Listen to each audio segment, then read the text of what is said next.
Thưa cho dễ chúng có yếu tỏ mưa. Bây chuyện kiến tổ kinh sao em tình nhảy sao miên sâu chẹp bết trang tình nhảy sao miên sâu chẹp bết trang yết thô tổ em tình yết em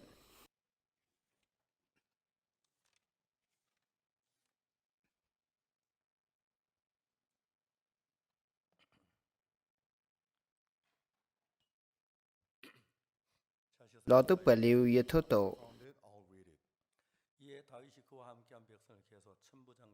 David tím mảng can nín nhê miền anh phái cún nhiệt xin tàu bèng nhê bèng bế cháo cún nhiệt bè tàu bèng nhê bèng bế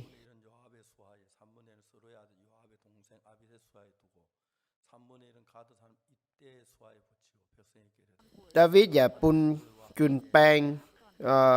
cún chuyên mình pun chấu bưa quan yo áp cún nhiệt quan Seluya nhê ton yo áp nhê dầu abi chai cún nhiệt quan cạt miền ạt thai và cún nhiệt quan David bữa nín nhê bèng ye can chúng chào mày bữa mình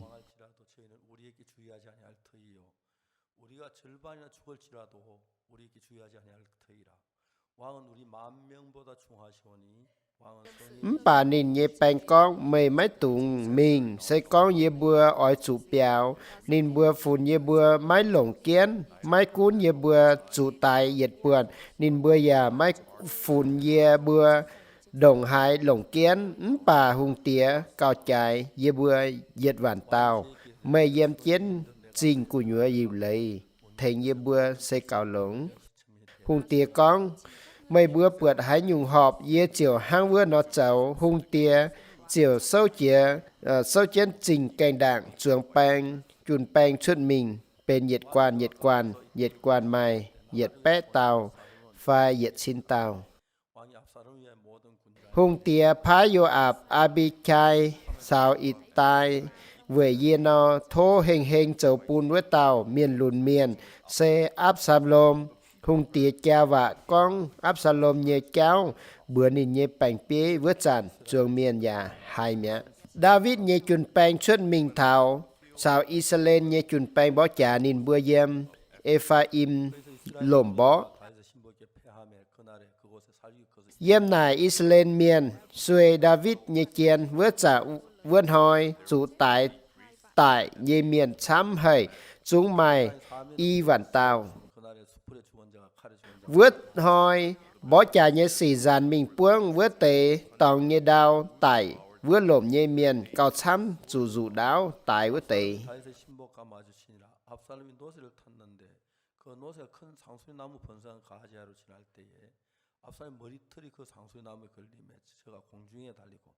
châu cao Absalom liêm chây bường chủ David nhé chiên vớt chản Absalom kể kiến lo yang tôm bà ông chuối đèn cái đĩa kia Absalom nhé góng pháp chủ đèn qua lo mình mẹ nên can điều chiến máy thảo lùng máy thảo đào nhé máy tao miên buột chiều bữa yo áp ye buột Absalom điều chiến tôm bà ông chuối đèn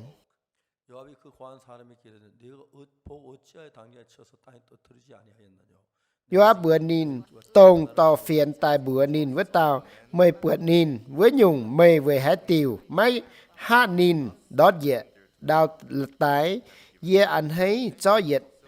chiệp nom chín cháo tiều hầu hang cho trình nghệ bún mây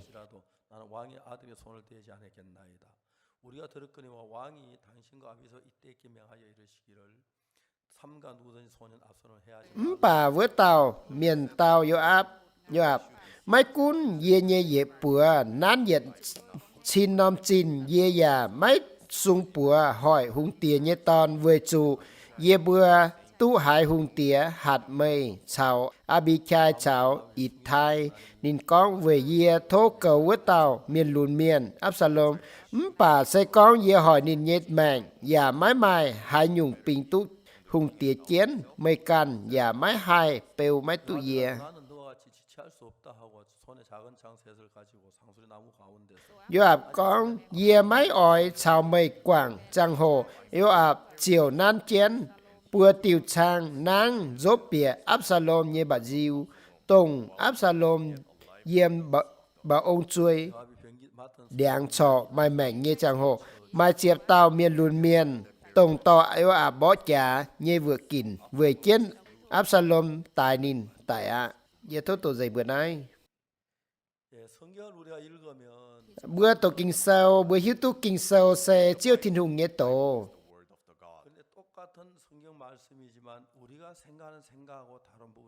chuyện như bên kinh sau bà mai chăm năm tòng bữa mai cả năm hiếu ham mai chẳng hồ bữa ham nãy dùng trả ấy nãy non chiên mày chẳng hồ bữa ham sẽ có bữa châu ấy bữa căn như ấy nó đâu có chủ bà chiên mày thông minh như miền màng bữa nhiên màng nó chủ bà nên bữa nó chiếu ăn hiếu dân này bà chiếu thìn hùng ham năng hải nó chiếu thìn hùng mày cha ấy hăng hải nó bà nãy chỉ tận lồng kiến David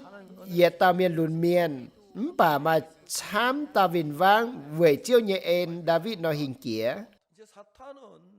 y chàn Satan chàn châu chún bùn David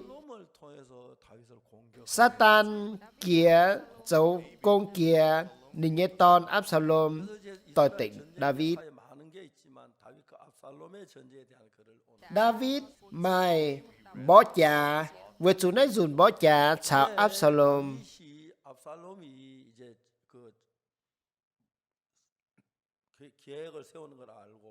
David hiếu tu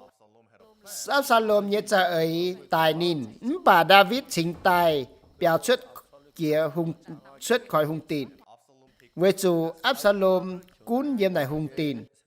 với chủ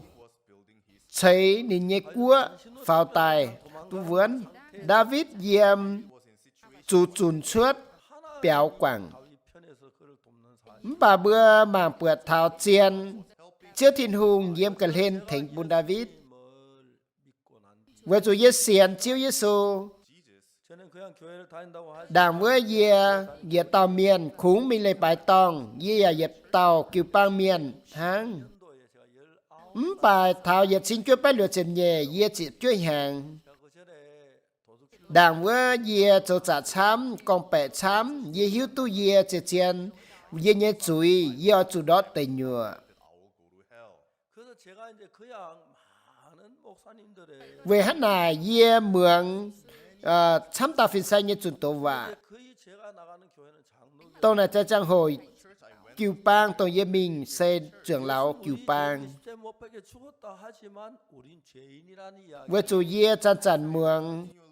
chuẩn tổ và con cũng chỉ số tinh tài ye với chỉ rằng chám bà bơi xe là với chui miền với chủ ye chiếm pha chiếm lụi hàng tôi như bữa như cua sẽ kính trộm hại với số bỏ tôm chả ba bung trà nằm bung ba bung tình tông này liu như bữa mi tổ sâu như miền xe giật chung cào chám nó mai tè mai mà như miền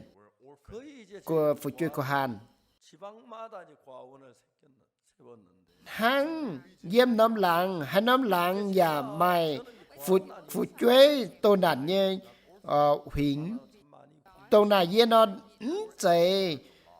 phụ chơi tôi nản bà với chủ ye nó trộm khâu máy nhàn ye chậm lười hàng tôi này ye kia con hiếu mình châu trả với chủ chạy ye chàng thảo biểu chủ như chàng hồ ye cháu nhà già tỏi rún biển đến bơi nhé lình biển này mình cháp đều ho chân mình phá chia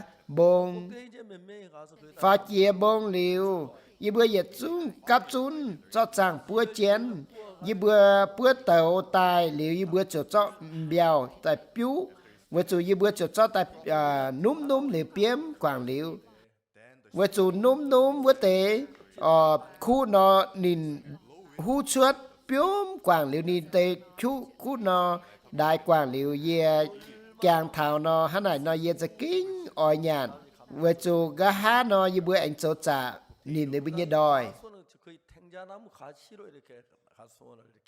với chủ tôn tế giang hồ và chú miền tôn tế niệm bên nhà đẩy nó niệm bữa về trên với tế lìa phìn với chủ nói như bữa bóng dịa đi bữa chó dụ như bữa nó chó dụ nó cháp liệu nó như bữa nó cháp cao và tam miền dụ nó bịa hăng như bữa nó bịa mình như bữa chấu chát niềm biểu táo với chủ nói như bữa nhất suốt liệu nó như bữa anh thong kiến thì bữa mắng bượt mà chẳng hồ nó như bữa chất tiên nó chủ chó phải chủ hiếu bà bèo chiếu nó hiếu tôi như bữa dùn cả nó tòng bịa can hắn nó tòng bịa nó bữa vừa chủ chóm tú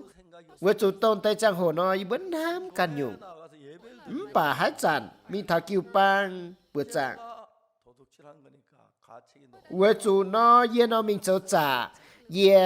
hải nhân hiếu nó quả ye nhân hiếu ye cháu trả niềm béo ye cháu trả niềm đôi ye cháu trả cháu niềm tiếng nhung ye nắm lặng vừa chú mai nắm lặng đâuว่าmai như nhung cái này này ye bữa cũ mình cháu trả hang bà mình thảo lệ bài tòng liệu quá hiếu thảo nơi thấy chuối với chủ ye mai à để anh nhé với chủ nó ye cũng ham thảo ye chủ đó tiệt tệ nhựa mai dùn ye pháo ye nó béo với chủ nó ye pháo nó béo nó ye ham con bữa pháo nó béo này nó bữa đó ye nó chiếu nó quảng bữa ye phai với chủ nó ye khung mai nó hiếu ham là quảng ham bà yến hiếu thảo kinh sâu chiên thà ye chính cho bài lúa chiêm nhẹ ye chip tu chia số quảng dân ye chuối với chủ ye tổ kinh sâu với chủ ye hiếu tu kinh sâu ye hiếp lú sâu ta phải trang con thảo chia số chuột chuối với chủ ye nhung nó ye mấy mình bè với chủ ye mình thảo kiều bang miền cổ kiều bang chia số tin tài ye với chỉ rằng cha với bây ye chuối cũng có chia số tin tài ye với chỉ rằng cha giáo dạy bây ye chuối bà ye cha chăn tu giáo con bữa xe mà chuối như miền chế số tin tài ye với chỉ rằng cha bà ye sẽ chuối miền về hắn dùng chế số hắn hay nó giáo dạy bây ye chuối tu về chủ ga hát nó ye tổ kinh sâu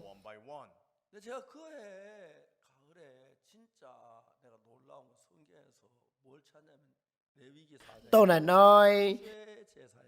trực chiến nó ye bượt thảo ye nhung ye lọ bởi ye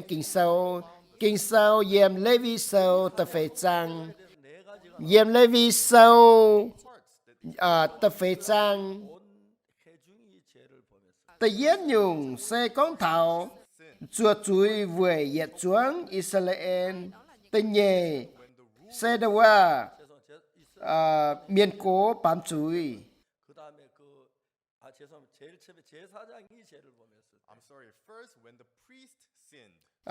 thoát chuối tây yết nó chùa chuối pun tổ sai miền tây nhẹ nó pun Israel miền ta farm nó pun thảo tệ với chủ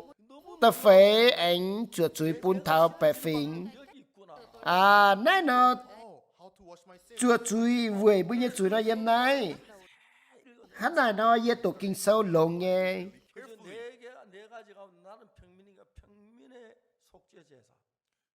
ye nhung chùa chuối yên này ye nhung xe ye tao đó bẻ phình miền bà kinh sâu nó có hả nhung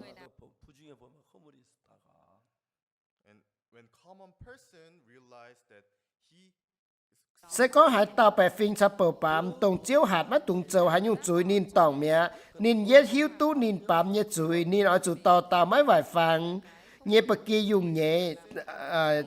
nhé ta chia phít nín bám nhé chuối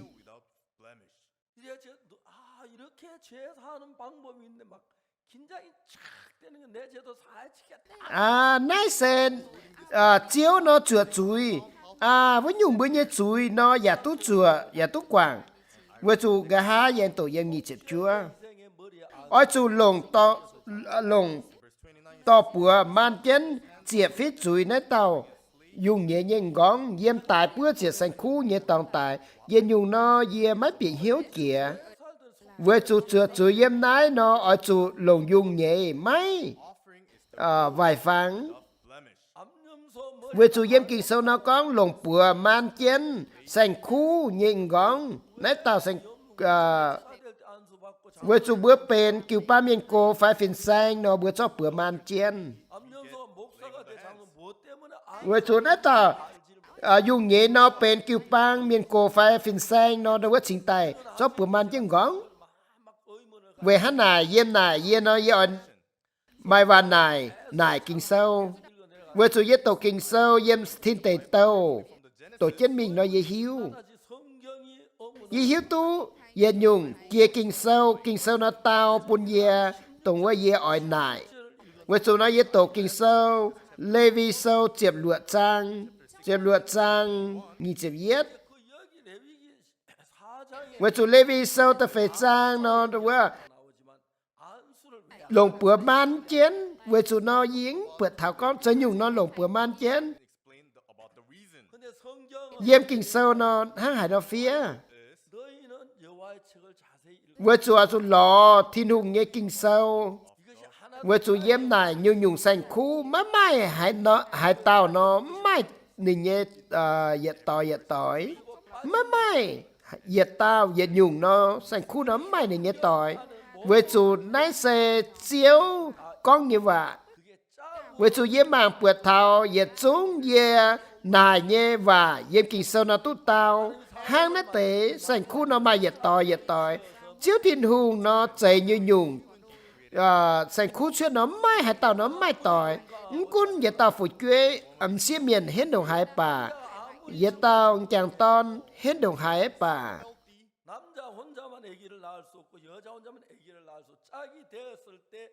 bà can hai dụng tu phụ quê tu với chủ chính tài ở chủ nó cháo chân tỏi xía miền chính tài tu dụng tu phụ quê với chủ nó dễ hiếu tu dền nhung yếm kinh sâu của nhựa con thảo dệt tỏi sẽ có khung tổ dền nhung dệt năm tòng hắn bà bướng hai hiếu tu kinh sâu với chủ nó dễ hiếu tu thảo chuột phít chuối với chủ mà dền nhung nó dễ hiếu tu cho hắn nhung nó chủ lồng bữa man chết sạch khu nhìn gón với chủ dền lò hiếu tu thảo nó tệ với chủ dền nhung yếm kinh sâu nó nên mai dệt tỏi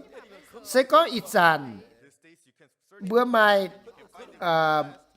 nhung lộn hai ít sàn như chẳng hồ nó lọ hai hung hay với chủ nó ye pin tổ ye pin ye sinh tài hiếu tu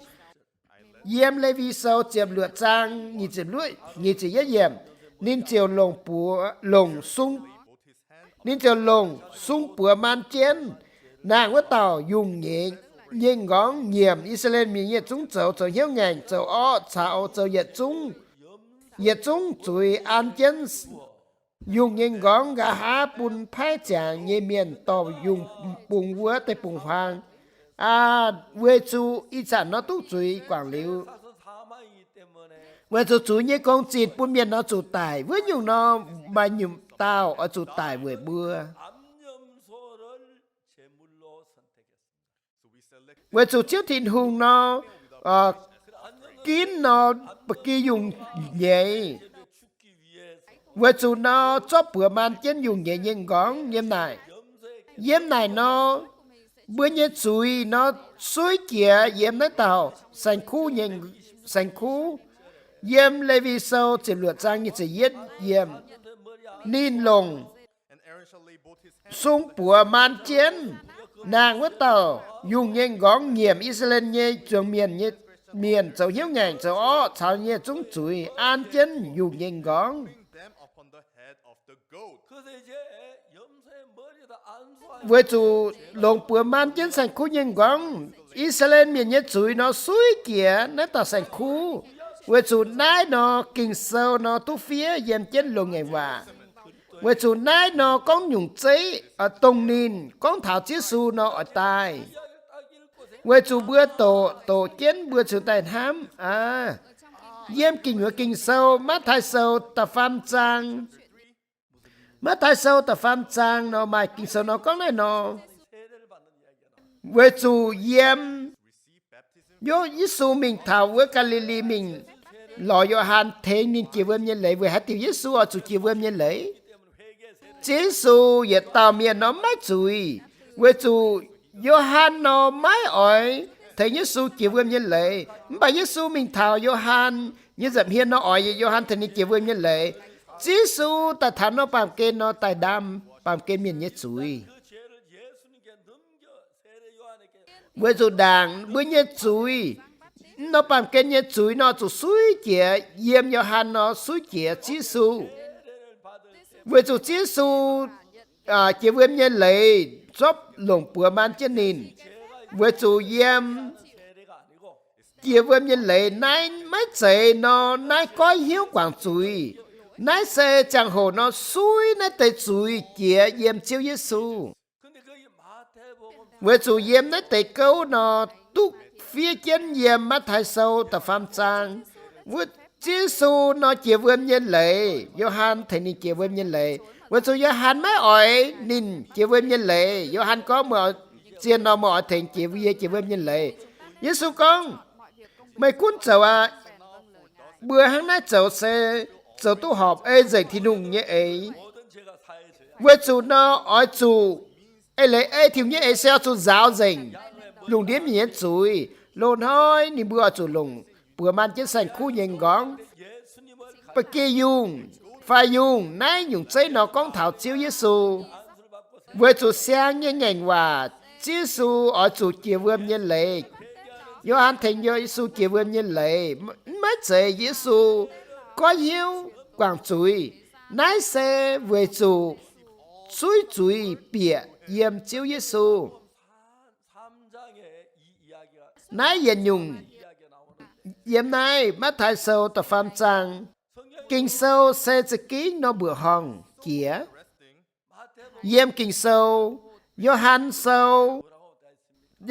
từ yết giang nó tu phía hăng hải nó.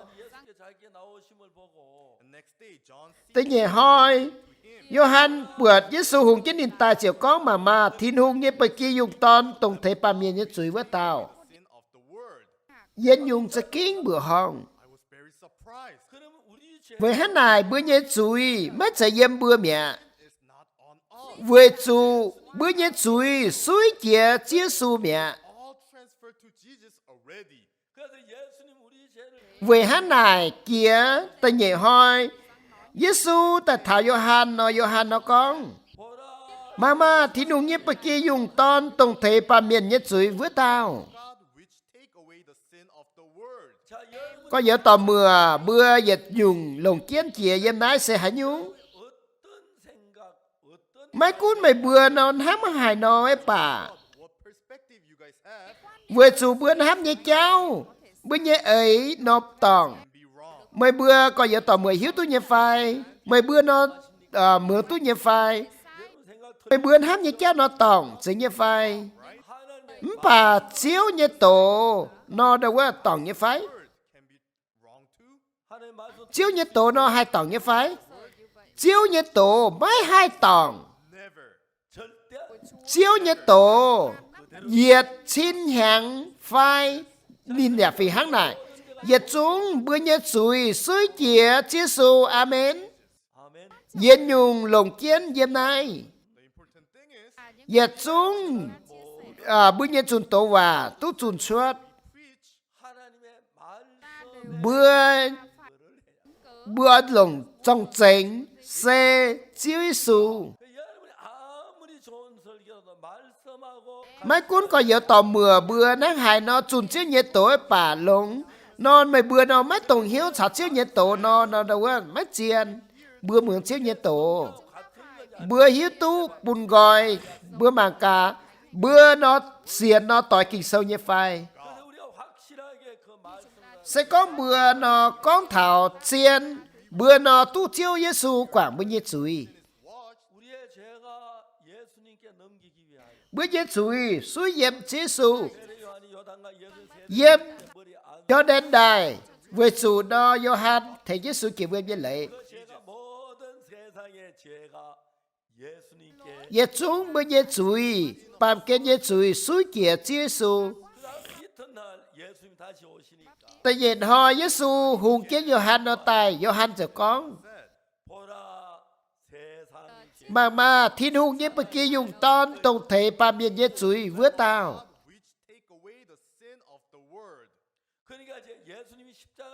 Giêsu chủ tin tại những cái chuyện giảng trả có yêu tỏ mưa với yếu tố như phái Giêsu chủ tin những cái chuyện giảng trả tổng thể ye chúng bữa bàm ye chuối nó chủ dạy như này có yêu tỏ mưa bữa bữa hăng hải nó vừa chủ bữa mất dầu hải nhung vừa chủ bữa cũng dầu vải hăng bà bữa ye chuối nó và tu giáo dạy phái nãy là quài con xà vừa chủ mai thăm như coi ở tòa mưa bữa hăm hăm này bà bữa sâu chân chiếu nhẹ tổ vừa chủ bữa ở chủ quảng bữa hăm như kéo in hoi ye thô con thảo bờ đống vừa chủ David mà tham tàu ton vừa chủ yết chúng ton mà tàu như bữa hiểu Absalom đã tao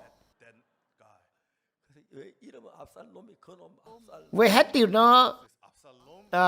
tao Absalom Elise hắn có như vậy nó có với tao nàyเป็นนะว่าทั้ง Absalom David và tao hiểu Absalom bà mày hỏi Absalom nó đãว่าtình hiếu ỏi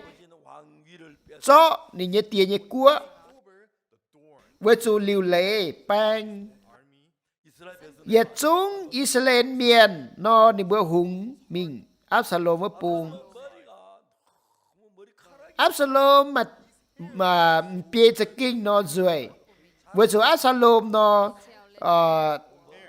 bữa thảo ninh nhê mà bia nó cho kinh rồi chán nhát chính là ninh nhê bà bia chát bài tài hăng xiết miền chế ninh nhê bà bia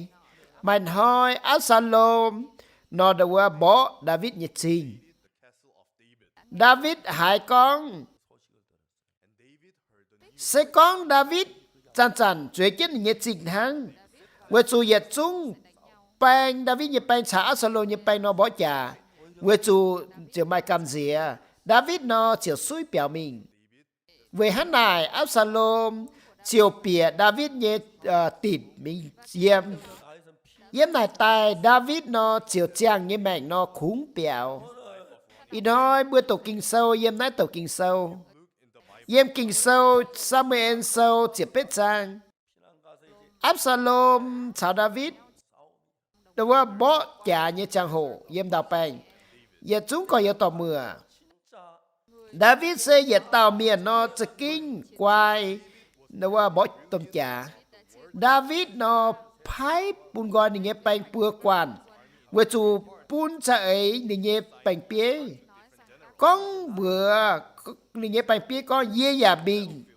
với chủ nó những bánh bia con mấy tụi mình hung tía chín mạn mấy tụi mình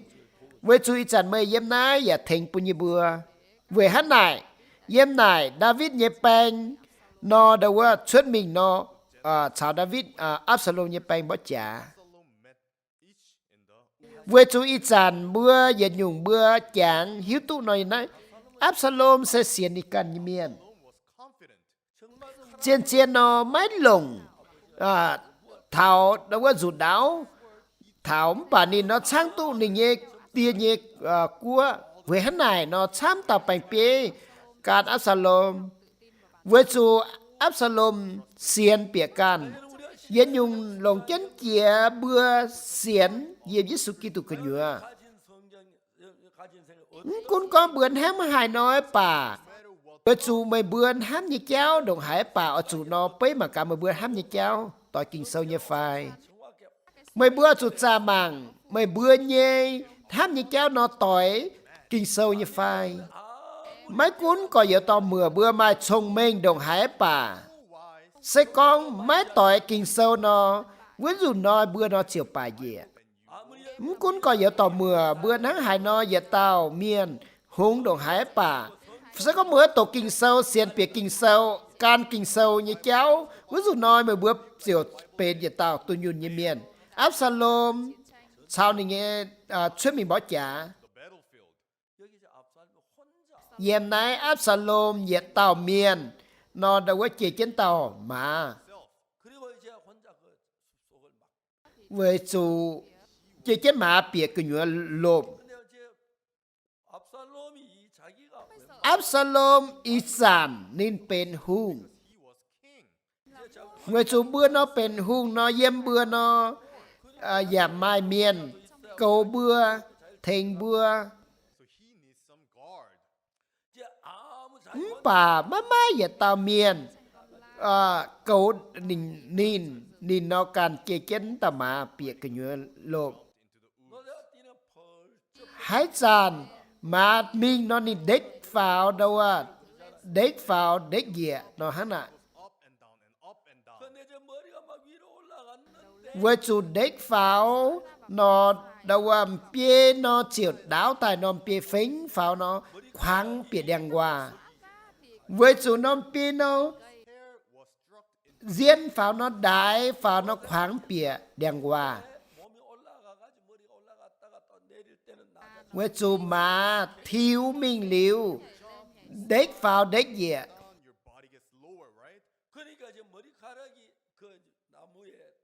với chủ đếch vào đếch dịa với chủ Absalom nhất mà bà bia nó đáo Absalom nó chịu nên nhìn bia khoáng bia đèn hòa với chủ bia đáo hay nó khoáng bia đèn hòa má má yên nhung chạy nó đâu có khúng giang bữa quyên minh quyên tài hăng tông đài sẽ có mày miền cán mình nó chiều cho dù nó cắt là tê bà bia nó liu nó chiều đót nhiệt tú với chủ Absalom như bà bia nó chăn chê như bà bia nó rưỡi chăn là chê như bà bia nó rưỡi với chủ nên nó hai chắp quảng với chúng hai lồng dù nó cắt như nghe nó bà bia nó quảng mà mai nhung hai nhung cha ấy bà cùng điều mình điều tài nhân này bởi như bà bia nó đâu có trả được đấy chắp dẫn quảng tu ít sàn David nhé bay nó mảng bượt thiếu thảo con bữa bánh bia với bữa thảo Absalom điều chiến với ngài đèn hòa điều chiến như này với hết tiêu nó ta nên quảng với chủ hùng tia nó có mấy tùng tùng bữa thảo hùng tia như ton với hết này nhớ ạp nó chiều tao mình thảo cho trang rốt bịa Absalom như là nháp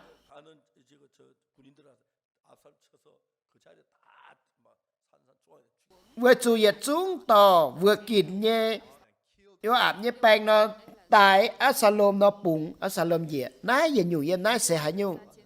vừa chủ bó tôm trà nhé miền nhiệt chúng nó chiều nhát chén bà bia nó và đồng kiến mùa vừa chủ thong vừa chủ nó Absalom chê nên như bà bia vừa chủ nín lồng kiến nó đồng mùa vừa chủ sẽ có nó điều biệt đàng hòa vừa chủ nó cho bữa cho dù nó cắt quả nó tu vừa chủ nó Absalom chê nên bà bia nó đâu vừa cắt quả cả hai vô ảm nó thảo nó chiều lồng trang rốt bia Absalom nhé là nhám liều Absalom chịu tài vừa chủ gà há ni bữa nó cho Absalom tiếp kiến xây năm trước pháo tài liều yên này chiều tình Absalom như mẹ yên nhung lồng kiến yên này yên chúng mày bữa dầu như con mày bữa yên chúng dầu vừa chiếu Absalom mấy lồng nhiệt trường chỉ nó buôn và mấy chủ lồng nhiệt chung dù đáo với chủ hình tu sang tu David hùng nhé quất với chủ Absalom xiên bịa can David với chủ nó mảng thao nín nhé mảnh phai nín nhé nhiệt chung Bẻ phim miền như mảnh nó trái với chủ David triệu biểu mình. 이미 다윗은 그때 어느 정도 이제 군사들을 Với chủ David liều lệ nên nhếp chàng nên nhếp bang. 이제 다윗하고 이제 압살롬하고 Absalom chào David đâu ở mai tòa tệ. Yên nhung Absalom tổng yếm nái sẽ hành nhung. Absalom tổng kia với sẽ hành nhung. Absalom nó đụng mùa.所以mình bỏ trả tình nhẹ nhung. Người chủ bữa chếp bữa xe hùng bà mới kể hên mới mai hạt tàu nó can. Với hạt tiểu Absalom nó hăng nại. 자기는 창한문 Với chủ bữa 안 쓰고 nhếp 아버지 왕국을 점령. xin nó đâu ở bữa nó chủ bướn nhiệt dít. Chuyện xin phải dù nó bữa sáng tu hùng tin sáng tu cua. Với chủ Absalom ham như cháu nó bữa nó mai cáo sợ ấy tại bên như tia và sáng hùng tin tu. Absalom ham hắn này. Với nhung nó Absalom nó mất ham thảo chiếu yếm xả David. Sẽ con ham có chiếu yếm xả David nó Absalom mất sầu hắn này. Với chủ bữa trang hồ bữa xiên yếm chiếu của nhựa. 이란 자기 인간적인 Mai trang hồ bữa nó ấy bữa cằn nhé ấy nó chăm chiều ấy bữa nhé ấy bị. 자기 잘난 머리카락을 Với chủ bữa ở trên bữa cằn nhé bà bia. Yếm bữa nó kiếm chủ hai tao to vừa kín. Bữa cằn nó giả tái tú David. 아버지는 늙었고 난 젊으니까 막 Bữa nhé tia cổ vừa chủ bữa nó lún hàng này. Bữa khung lồng đồ tiêu. Dù đáo nó giả tái tú bữa nhé tia. Vừa chủ lồng kiến kia nó chiếu ăn nóm hiếu bìa Absalom nhé hiếu vài nhé hiếu hỏi bùn Absalom. David nó khói cháu thành bùn David nó tu hình. 사람들이 상당히 Bà miền nì bữa mất hám thảo nì bữa con nì bữa dế nì bữa mai chồng mình quay chàng yếm cứ nhùa chiếu cứ nhùa nó bữa chính ta bữa thập bữa hùng hề. Với chủ nó gia lộ con chào yê con hòa chào hùng tìa yếm Gana như hùng tìa yếm bữa hiểu John Athami. Với chủ yê mình thảo Gana của khói lục đĩa vùi. Với chủ nó tông nà yê bữa khói vùi bún thảo y chín tàu miền lùn miền. Với chủ tông nà yê bữa khói lục đĩa vùi. Hùng tìa nhé áo tại thảo khói vùi nó bương kít khói vùi. Với chủ yê nhé tu hùng tìa nhé áo bương kít khói vùi nó. Xây phúc khói vùi nó nhé tu nì duẩn bà tình dìa. Yê chú miền nó chứa duẩn. Với chủ hùng tìa nhé áo tại thảo lọ yê. Con chả yê hàng này. Phiên xa ngà yê nhé gỗ sẽ kính mau hẻ. Ôi phiên xanh nó thảo ta cào bùn hùng tìa tu nhé phai. Tổng gà hát nói hùng tìa nhé áo tỏ chia ta thảo. Nó đã qua thò yê bữa bình thảo. Với chủ yê mình thảo bường hùng tìa Gana John Athani. Với chủ hùng tìa sẽ bẻ phim miền con sẽ mai xem phim kia yếm này. Với chủ này hỏi bường hùng tìa con hát này. Phiên xanh 목사님 저는 오늘 아침에 내가 Y đom yê chia xin. Yê ham thảo con. Yê nhí tu nó yê chàng tu thảo bật chia lao. 내가 오늘 Sẽ có yê chàng tu lao đồng hai nó yê mượn tại yê chàng tu thảo pian hỏi hàng. Bà phải in hỏi yê chủ tại. 대통령 이미 1년 반 전부터 Hùng tía 정하고 싸우고 있는 cháu bóng cháu nên nghe bảnh yết nôm hàng chia tay. Cún cháu bảnh cún hiên hàng. Về hắn này hùng tía nó chính là con cháu yê phiên xanh 목사님 나는 Với chủ yê nó tu miền con yê xe mà xem phim lông kia yêm Gana như hùng tía. 내가 Mà yên nhung yê cầm dễ kia mà dù yê sâu chân chủ tài. mai cuốn ye say hung tia bà ye nó bám chui 죄 về chủ ye chip tu chiếu quảng ye nhé chui 자, 이제 이런 오늘 한국의 수많은 교회 y ho yam Hàn Quốc mà chăm nom kiều bang ye chung nó heo ye chung kiều bang miền nó bường chủ nát để xỉ hắn ấy 교회 열심히 다니고 mình 되고 장로가 됐는데 kiều bang chom hiếu mình bên kiều bang miền cố phải bên kiều bang pong bừa miền ni bữa giả giáo pun kiều bang miền có ni bữa nó chui miền mai chip tu chia số quảng chui mai chip tu chia số quảng chui nó tải nó ở chủ đó về tây nhựa tông này hung tía Ghana như hung tía nó cầm dẻ viên sang ye châu hung tía với chủ ye y sản nó ye anh ỏi ye sẽ hành nhúng 하나 제일 믿음 좋은 대통령 소리를 들어 với chủ nó ye tu hải con ye sẽ mà xiên phim lống ye miền ye này Ghana với chủ nó ye mấy chip tu chia số quảng ye chui với chủ viên sang ye cầm dẻ chia xe in ho ye tải nó ye giao hay ye chủ đó tệ tây nhựa với chủ yếm của nhựa kinh sau con thảo chia su chủ tải về bên nhé chui về châu nó hay nó về tu Giêsu như giảm giàu bên nhé chui 한국의 어느 교회도 그것을 정확하게 설명해서 yếm Hàn Quốc nó mai Hàn Ông kiều bang nó đâu có dạo thảo xiên con thảo bên nhé chui hắn hay nó tu giáo dạy về chui nói mà chám tàu kiều bang miền yếm Hàn Quốc mấy cuốn bên kiều bang miền cố phải kiều bang pong bừa miền 점검을 해서 교회 충성하고 bà chom hiếu phong họ nhàn cháu chám dùng về kiều bang như công bà sâu chân chủ tài bà cuốn cầm dìa có yếu tỏ mưa mới bữa chủ cha mà David yếm bên hung tía Absalom nó suy bịa David nó biểu Absalom chiều cho David nhiệt tình của Absalom nó bên hung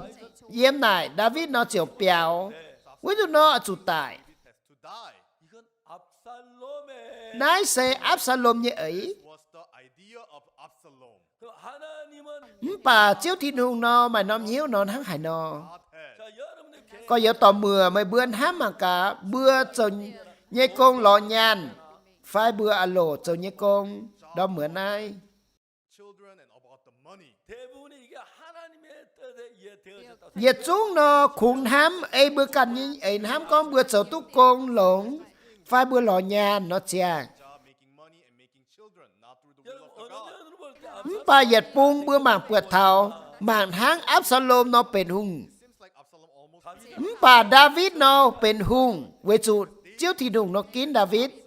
về hắn này Absalom nó ở chủ chầu nó hay nói bà Absalom chầu tu mấy cuốn Absalom mấy lồng đi dung dù đáo phải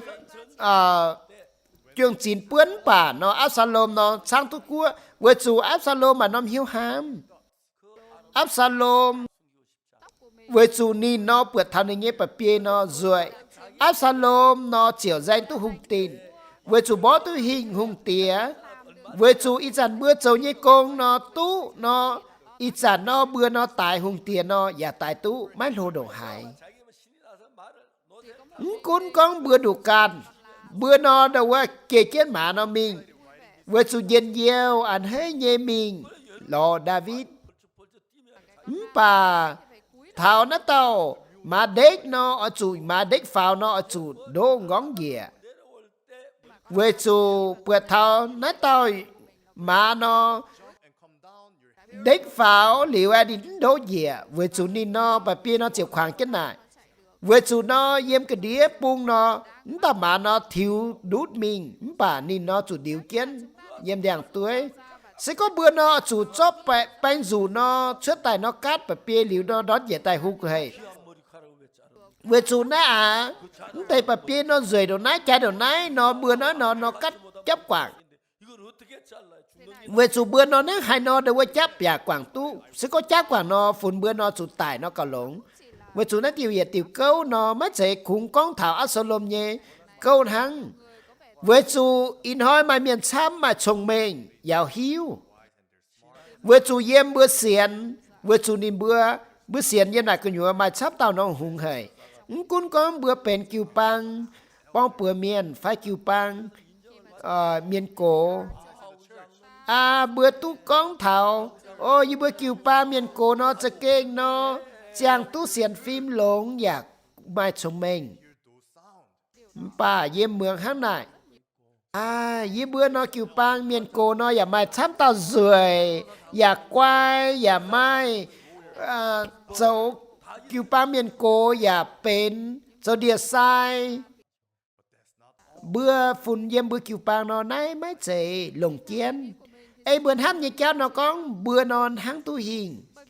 vừa chủ yếm chia con bữa mất lồng diệt dù phai trường chín sáng bà chủ lồng nó tế cái này sáng tu hiện năm cua ham bữa giàu như con nó đâu qua nãy nó mới bền hả nhung mấy cuốn 소위 왕이라고 하는 위치에 má giờ tao to vừa kín như miền can mình 모아는 자기를 지키는 vừa chủ má giờ tao miền nó to cuốn hùng vừa chúng cuốn cho mình bỏ tôm chám bản đồng mưa vừa chủ này tới chẳng hồ dệt pin mình dệt pin ham bởi như bà bia nóจะkín rồi gì mai miền sen con bởi bà bia rồi ham nãy dầu bún Absalom mình yếm hiếu của nhựa nó mà bướng hiếu ham như cháu thế này vừa hát tiều chiếu miệt Absalom có giờ tò mưa bữa xiên yếm chiếu của nhựa mấy chạy bữa khung minh lê bài tòng phong họ chỉ có về câu phải chom hiếu tháng này mấy chạy tháng này bữa màng bượt thảo lúng như yếm kinh sâu như như bượn xin ye mà chẳng hồ ye chàng hang Absalom bữa nó chỉ kín lộn bữa nó cháu nó dùng con chỉ kín quay hay mà mai hạt tao nó mai chạy ham cho hắn này mai chẳng hồ ye như hiếu và ham cho hắn này bà ye dùng nó ye hiếu trên đảng ye nó bám chuối chám yếm chiếu như giảm hiền ye nó cháu trả con bè trên nó yeจะกิ้งเขาให้ยำจุยกันอยู่ye hiếu tu ye nó tài nói chủ đó tiền nhẹ đó giờ tiền nhựa chính tài ya chủ lò tháng hai tu chiếu quảng liu bây giờ chuối yếm kinh sâu 죽음의 그림자라는 건 lô ngày và con thảo bậc kia dùng xe dùng xe con thảo chế su tinh tài như mất chuyện giảng cha quê chủ đam bơ lùng đĩa như chuối 세례를 받을 때 về chủ Giêsu ở chủ mình thấy cho đến đây Gioan thấy như sự kiện vườn nhân lệ và chúng chuối suy chia Giêsu tình nhìn hỏi Giêsu anh tại thảo Gioan vừa Gioan nó chiều có màng mà thì hùng như bậc kia dùng ton tổng thể bà miền như chuối với tao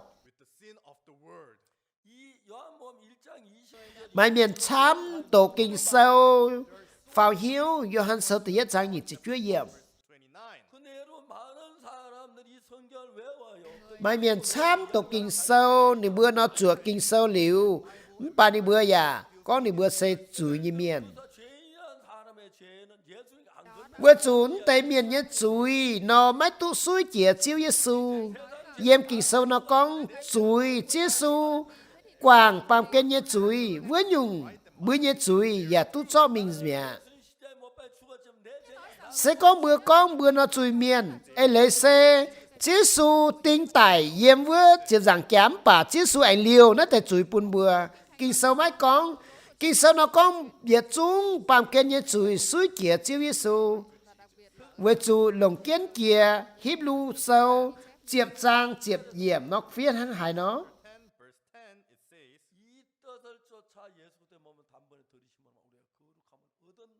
by the which will we are sanctified through the offering of Về Chúa Giêsu Kitô ấy thì nghĩa chạy cho lòng nên can nhé xin cho chỉ nhé cái nái chia giờ dùn tao nhận liếu chỉ phun bữa trình dành tài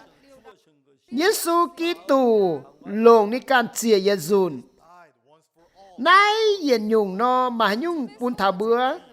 Giêsu tinh tài với chuyện rằng kia lòng nên nhé xin tinh tài với chuyện rằng kia liếu tinh về bữa nhé chuối Is to wash our sin. với chủ kinh sâu nó tu phía với chủ bữa tu trình dạy Sanctified. 그럼 예수님이 Giêsu tinh tải với chuyện rằng kia Died for my sin. 제가 예수 bữa nhé chuối nó chủ suy kia Giêsu với chủ nói Giêsu chính ta chủ tại First, 우리 제가 건너가지 mấy chế sẽ có bữa mấy suy bữa nhé chuối kia Giêsu nó với chủ nói Giêsu ha tại về bữa nhé chuối tu Giêsu nó tại bữa nhé chuối yếm kinh sâu nó tu con bữa nhé chuối tu suy kia chiếu Giêsu về hắn này yếm do đen đài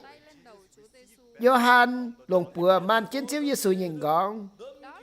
nái dân nhung xe bốn thảo bữa nhé suy kia chiếu Giêsu of the word. 구약의 양이 죽고 소화 죽는 것은 với chủ bất kỳ dùng tại ê lấy xe nhung chế bế thảo chiếu Giêsu nhé phẳng với chủ cho bữa man kiến dùng nhanh gọn suy nó chủ suy kia yếm bất kỳ dùng nhanh gọn với chủ yếm nhớ Behold the Lamb of God with the sin với chủ yếm sang ngày và nó con mà thì nung nhé bất kỳ dùng ton tổng thể bà mía chủ tao Giêsu chủ tin yếm sự rằng kia Giêsu So when he died, he tại tăng kia như chẳng hồ Giêsu con rồi chun ăn lô ai lấy xe yết chúng bữa nhé chuối suy kia Giêsu ai lấy xe châu chàng if you are confident of yết nhung bún bữa bượt tháo con tháo bún bữa nhé chuối suy kia Giêsu bữa nó tu giáo dành y nói mà chăm nhé kiều bang phim sang nó dạo kinh sâu nó chăm 가장 중요한 이 제일 bảng con mượn thảo hăng hài nó chiếu quảng chuối hăng này phim xanh và con bữa sẽ chuối miền kiều ba miền cổ phải kiều ba bao bữa miền và con thảo bữa sẽ chuối miền chiêm rằng cha nói mà hay nhung ấy lấy mắt sẽ nhiệm chuối nó đâu chiếu quảng chuối sẽ con nhiệm chuối chiếu quảng chuối nó với dụ nói chia su mấy chủ tình nhiệm với chiêm rằng cha die on the cross. với chủ bữa tu giáo chuối mấy chạy bữa lại bữa nhiệm bữa nhé chuối với chiếc su nhé giám The blood of Jesus. 나의 죄를 씻기는 mấy cuốn bảo dung khung chiếc su nhé giám giáo dành bữa nhé chuối bảng hiếu tu chiếu quảng chuối nó hăng hải nó Nothing but the blood of Jesus. They sing but they don't know. 예. Yes. 그러니까 이제 예수 십자가에 못 박혀 우리 죄를 죽었다고 하면 mấy cuốn chiếc su tinh tải với vết sự rằng cha bà bữa nhà con bữa sẽ chuối như miền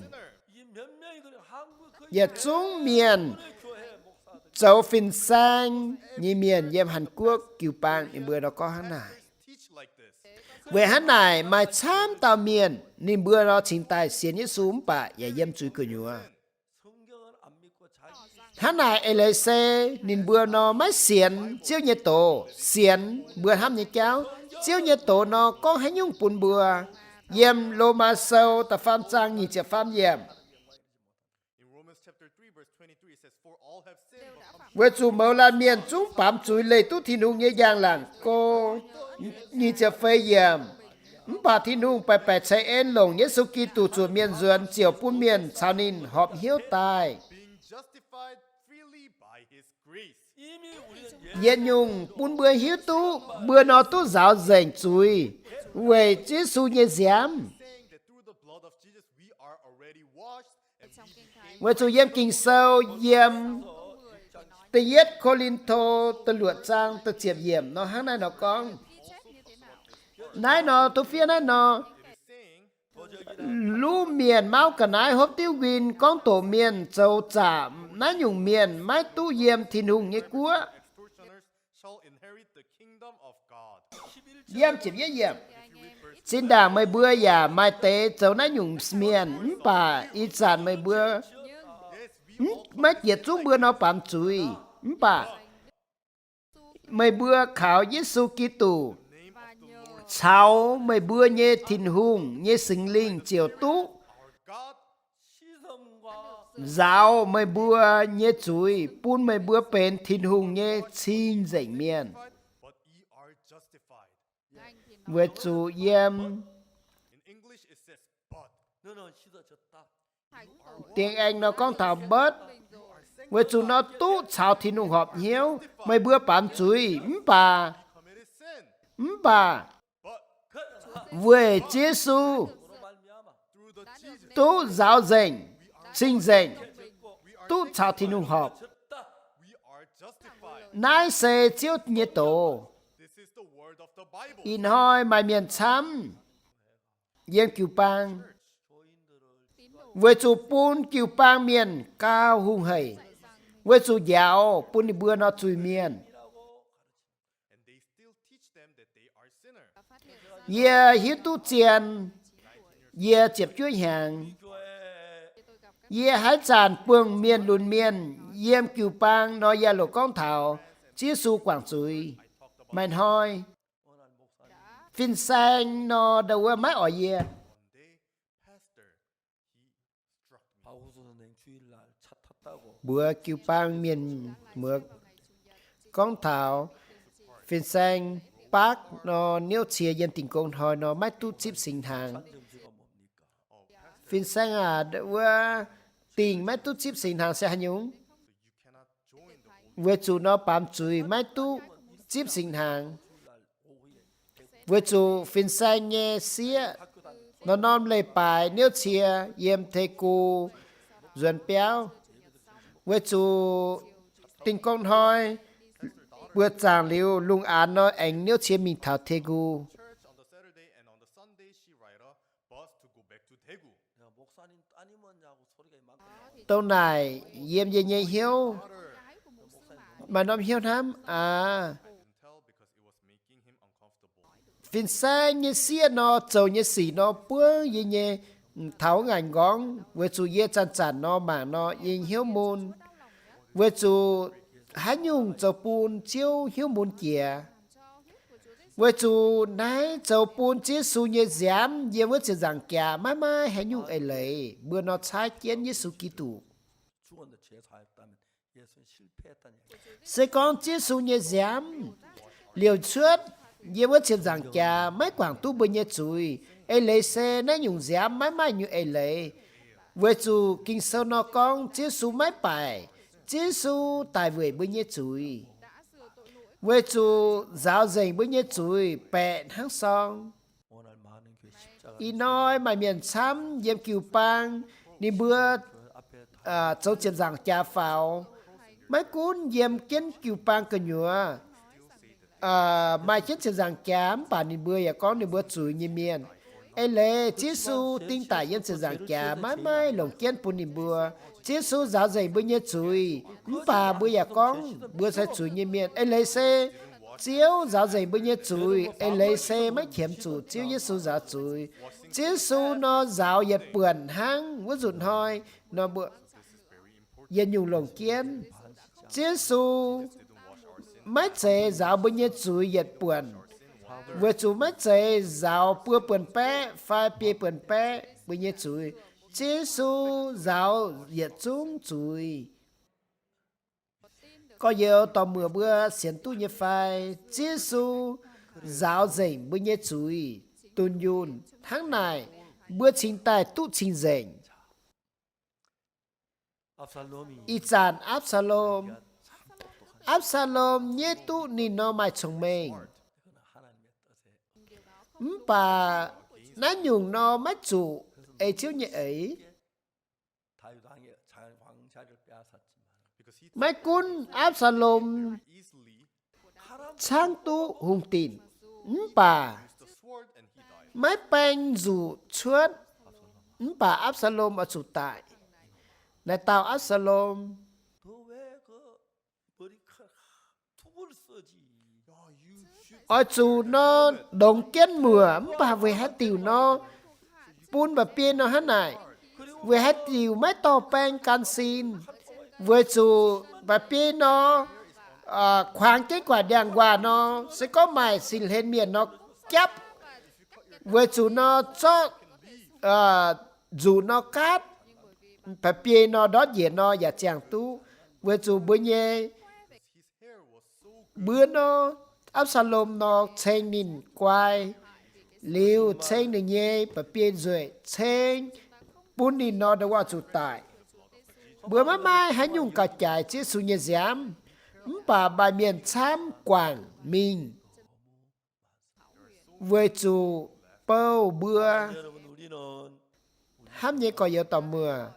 mấy bữa ở chủ quảng mấy bữa nhé ấy 하나님의 말 kinh sâu nó chiếu nhiệt tổ 말씀 우리 제가 시대 전 sẽ con chiếu nhiệt tổ con bữa nhiệt chuối nó tu giáo dành nó ví dụ nói bữa chiều tu trình dành với chủ chiếu trình tại con nhìn mấy chạm bữa nhiệt chuối cũng bữa nó bám chuối với chủ bữa nó tu giáo dành bữa nó tu trình dành bữa nó tu cháo chiếu thì nùng họp hiếu 그때마다 그러나 hãy tràn bữa alo nó con bữa nó tu giáo dành bữa nó tu trình dành bữa nó tu cháo chiếu thì nùng họp hiếu có yếu tầm mưa mấy bữa ở chủ quảng mấy bữa nhé ấy liều mấy bữa chủ xiên chiếu nhiệt tổn hăng chiếu chiếu giáo dạy y nhé chuối yếm kinh sâu mà chám nóm tòng tu phía thảo nó tẩy 전 세계 많은 사람 mà miền chám yếm nó nằm lùng đĩa 이거를 또 깜짝 놀라 vừa chủ ni bữa bữa thảo bữa hong mường y nhé chun tổ và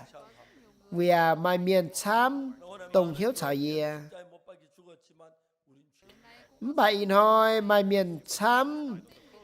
yếm kiều pang bà ni bữa chiếc số tinh tại vừa ni bữa chuối bà ni bữa ya con thảo ni bữa sẽ chuối như miền ấy lấy xe dầu bùn chiếc số tinh như với chiếc giảng kia mà mày ấy lấy chiếc số như giảm nó mấy bà dìa dìa chào dìa chúng có dìa tò mưa bữa yếm nái bữa chiếc số tinh tại vừa bữa nhé chuối dìa chúng bữa nhé chuối tu giáo dành bẹn hăng xong So we committed sin. 그 죄가 그 mấy cuốn bữa sẽ bám chuối với chủ bữa chỉ tu chỉ su ký tu quảng bữa nhé chuối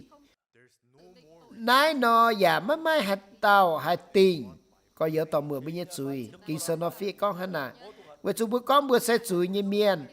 ấy lệ xe nái xe mấy xe con chặt hiếu ai dẻ nái xe dện nhung con như và đâu lại hốp dẻ y chàn bữa mấy tung xiên bữa như hiếu hang Absalom mấy tung xiên bữa như ấy ở chủ xiên biết chiếu như tổ